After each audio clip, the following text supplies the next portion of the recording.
Monika, oh my darling, अदाओं से दीवाना बनाने का हुनर रखती थी, जो उन चमकते सितारों में गिनी जाती है जिनकी चमक आज भी बरकरार है।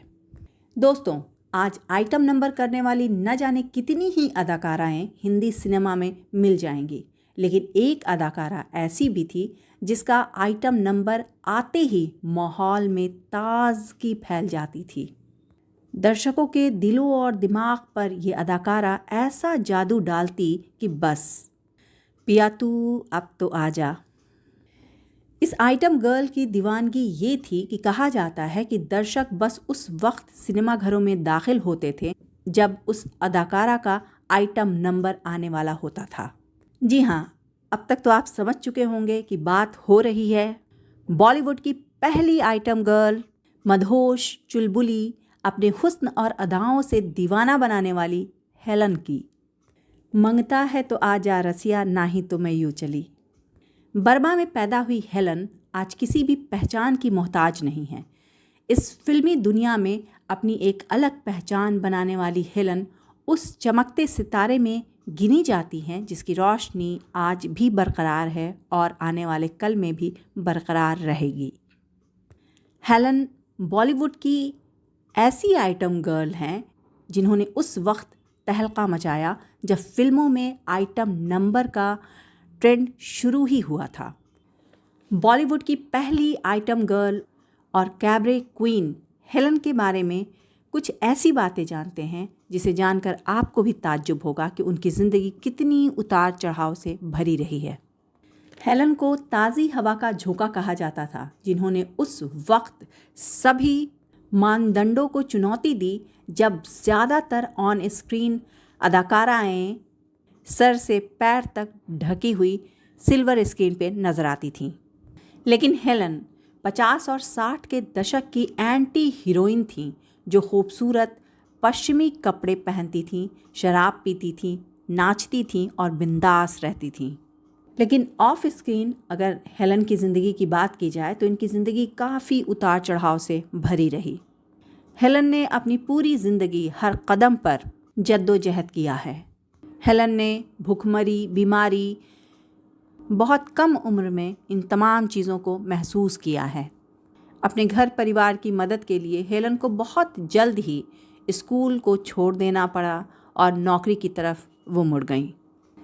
स्कूल छोड़ते ही हेलन बैकग्राउंड डांसर के तौर पर फिल्मों में शामिल हो गईं।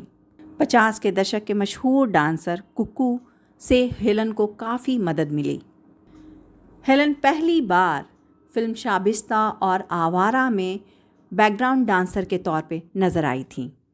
हेलन अपनी पहली ही फिल्म के बाद मशहूर नहीं हुई थी। एक बहुत लंबा जद्दोजहद करना पड़ा था उनको अपने पोजीशन को पाने के लिए। फिल्म इंडस्ट्री में किसी के लिए भी एक लंबे वक्त तक रह पाना थोड़ा मुश्किल है।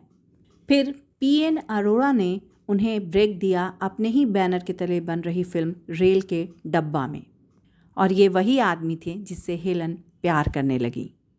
कहा जाता है हेलन से 27 साल बड़ा था पीएन अरोड़ा।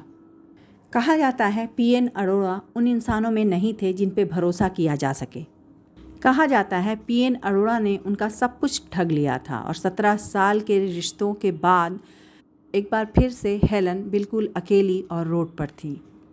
इसी बीच हेलन की मुलाकात स्क्रिप्ट राइटर सलीम खान से हुई, जो सलमान खान के वालिद हैं।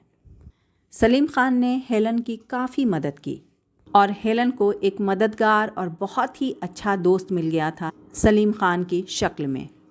चूँकि उन दिनों सलीम खान साहब आला दर्जे के स्क्रिप्ट राइटर हो चुके थे, लिहाजा उन्होंने हेलन को काफ़ी मदद की फिल्में दिलवाने में, ख़ास तौर से तब जब वो दिवालिया हो गई थी और अपनी ज़िंदगी के सबसे मुश्किल दौर से गुज़र रही थी।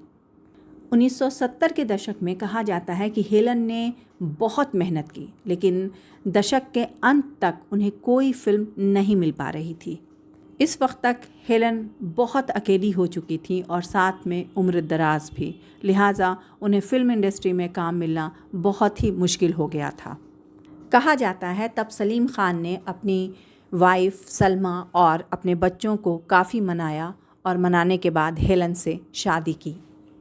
शादी के बाद भी हेलन को काफ़ी अकेलेपन का सामना करना पड़ा, क्योंकि उनका पूरा का पूरा परिवार हेलन को अपनाने के लिए पूरी तरह से तैयार नहीं था।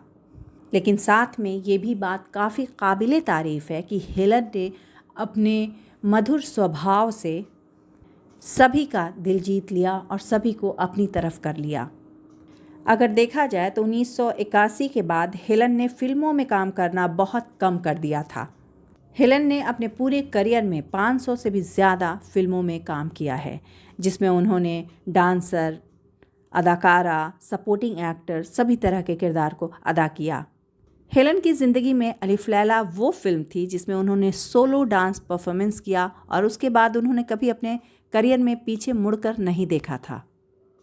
फिल्म गुमनाम में बेस्ट सपोर्टिंग एक्ट्रेस का अवार्ड हेलन को मिला। हिंदी सिनेमा में अपने कंट्रीब्यूशन के लिए लाइफ टाइम अचीवमेंट अवार्ड से भी हेलन नवाजी गईं और 2009 में पद्मश्री से। हेलन की ज़िंदगी की ये सबसे अच्छी बात है कि आज वो अपने परिवार के साथ हमेशा खुश नज़र आती हैं। सलमान और बाकी फैमिली मेम्बर्स के साथ हेलन कई जगह पर नज़र आती हैं और हेलन इन सभी के साथ काफ़ी खुश रहती हैं। अगर देखा जाए तो अपनी पूरी ज़िंदगी के एक बहुत बड़े हिस्से के संघर्ष के बाद आज हेलन खुश हैं। हेलन न सिर्फ भारतीय सिनेमा की पसंदीदा अदाकारा थीं, बल्कि उन्होंने हांगकांग, पेरिस और लंदन में भी प्रदर्शन किए हैं। तो देखा जाए तो हेलन के चाहने वाले आज पूरी दुनिया में हर जगह पाए जाते हैं। तो इसमें कोई शक नहीं कि बॉलीवुड की डांसिंग क्वीन हेलन लाखों में एक हैं। तेरे लिए है आस लगाए ओ जालिम आ जाना। तो इतने उतार चढ़ाव से भरी रही हेलन की ज़िंदगी। कैसी लगी आपको ये हेलन की मुख्तसर सी कहानी, ज़रूर बताइएगा। और अगर आप सभी को किसी के बारे में भी जानना हो या किसी फ़िल्म के बारे में, तो प्लीज़ कमेंट्स में ज़रूर बताइए। मैं नीला अफरोज़ आप सभी के सामने रहूँगी बस थोड़े इंतज़ार के बाद कुछ नए लेकिन पुराने किस्से के साथ।